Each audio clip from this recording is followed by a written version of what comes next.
জাতীয় নির্বাচনের আগে স্থানীয় নির্বাচন হবার ব্যাপারে বেশ কিছু জায়গা থেকে দাবি উঠেছে এবং এটার একটা কাউন্টার দাবিও এসছে।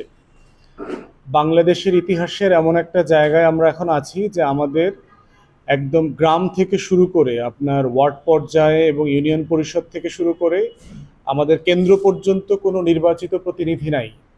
৭১ সালে যুদ্ধ চলাকালীন অবস্থায় আমরা এরকম একটা বাস্তবতায় ছিলাম না।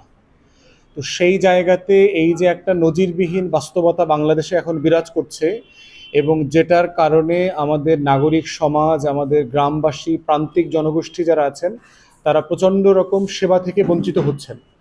তো সেই জায়গাতে বেশ কিছু আলোচনা এবং দাবি এসছে, সেটা হচ্ছে যে আমরা স্থানীয় নির্বাচনটা করে ফেলতে পারি কিনা।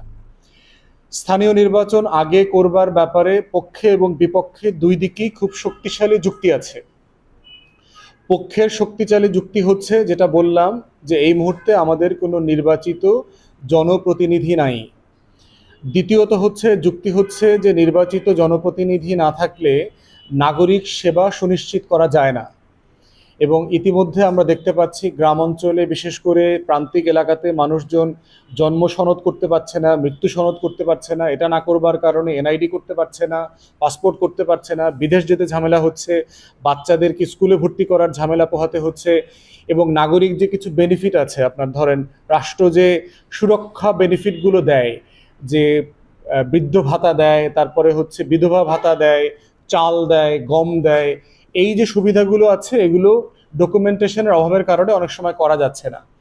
এবং সেটা বিকল্প সরকার যেটা করেছে, এসে সকল অনির্বাচিত অথবা সেমি আওয়ামী নির্বাচিত যারা আছে এদের প্রশাসনিক কাঠামোটাকে বাতিল করে দিয়েছে। এইটা কনসেপচুয়ালি আইডিয়ালি এটা রাইট, কারণ হচ্ছে এরা কেউ নির্বাচিত না, এরা আওয়ামী লীগের দালালিপনার মাধ্যমে ম্যাক্সিমাম এভাবে নির্বাচিত হয়েছে। আমরা এর মাঝামাঝি একটা প্রস্তাবনা দিয়েছিলাম যে যারা গত বিভিন্ন নির্বাচনে স্থানীয় জনপ্রশাসনে নির্বাচিত হয়েছেন বিএনপি থেকে, জামাত থেকে, এবং যারা গণ অভ্যুত্থানের পক্ষে শক্তি ছিল, ফ্যাসিবাদ বিরোধী আন্দোলনে সক্রিয় ছিল, সেই মানুষগুলোকে পুনর্বহাল করা যায় কিনা প্রশাসক হিসেবে। এবং আমাদের তালিকাতে আমরা দেখেছি যে কাউন্সিলর যারা আছেন পৌরসভাতে এবং সিটি কর্পোরেশনে, সেখানে সব মিলিয়ে ধরেন প্রায় ৫৭০০ কাউন্সিলর থাকার কথা, তার ভিতরে ১৭০০ কাউন্সিলরের তালিকা আমরা পেয়েছি যারা গণ অভ্যুত্থানের পক্ষে শক্তি, যারা ফ্যাসিবাদ বিরোধী আন্দোলনে সক্রিয় ছিলেন, ফ্যাসিবাদ বিরোধী রাজনৈতিক দলগুলোর সাথে সক্রিয় ছিলেন এবং জেল জুলুমের শিকার হয়েছেন, মিথ্যা মামলার শিকার হয়েছেন, এবং অধিকাংশ জায়গায় তারা আওয়ামী লীগকে নির্বাচনে পরাজিত করে জিতেছেন। তো সেই সকল কাউন্সিলরদেরকে আপাতত প্রশাসক হিসাবে যার যার জায়গায় পুনর্বহাল করা যায় কিনা সেটার জন্য আমরা বারবার দাবি করেছি। বাকি যে জায়গাগুলো আছে সেখানে আমরা দাবি করেছিলাম যে মানে নাগরিক কমিটি করে দেওয়া যায় কিনা, যে প্রত্যেক জায়গাতে ফ্যাসিবাদ বিরোধী আন্দোলনে যারা সক্রিয় ছিলেন, অত্যন্ত সম্মানিত মানুষ ওই এলাকার, ওই মহল্লার, তাদেরকে একটা কমিটি করে দিয়ে এখানে দায়িত্ব দিয়ে দেওয়া। কিন্তু কোনোটাই আসলে হয় নাই। কারণ হচ্ছে অনেক রাজনৈতিক দল আসলে সিম্পলি এটা চায় না, এবং যারা চায় না তাদেরও যৌক্তিক কারণ আছে। তারা বলছে যে এত নির্বাচন করবার প্রস্তুতি এই মুহূর্তে অন্তর্বর্তীকালীন সরকারের নাই, তাদের অন্য অগ্রাধিকার আছে। সেক্ষেত্রে অগ্রাধিকারকে মাথায় রেখে ন্যূনতম সংস্কার করে নির্বাচনের দিকে চলে যাওয়া। আমরা বোধ করছি যে স্থানীয় প্রশাসনের এই যে শূন্যতাটা তৈরি হয়ে আছে, এই শূন্যতাটা কোনো না কোনোভাবে পূরণ হওয়া উচিত।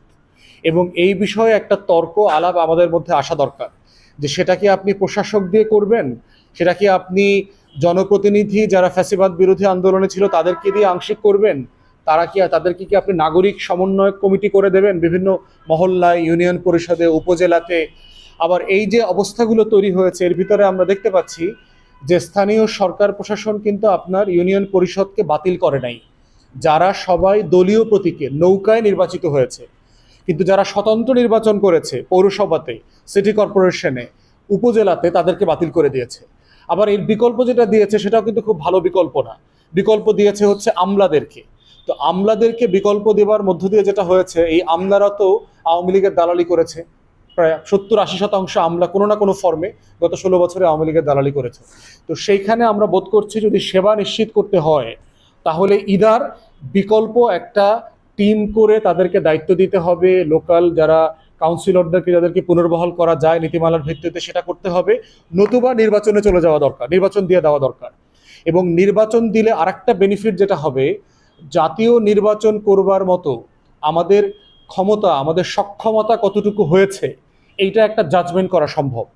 যদি নির্বাচন কমিশন ভোটার তালিকা হালনাগাদ করছে, আমাদের পুলিশ প্রশাসন কাজ করছে কিনা, আইন শৃঙ্খলা বাহিনী ফাংশন করছে কিনা, আমাদের ব্যুরোক্রেসি নিরপেক্ষ নির্বাচন করবার জন্য প্রস্তুত কিনা, সেটা কিন্তু আমরা জাজ করতে পারবো স্থানীয় নির্বাচনের মধ্য দিয়ে।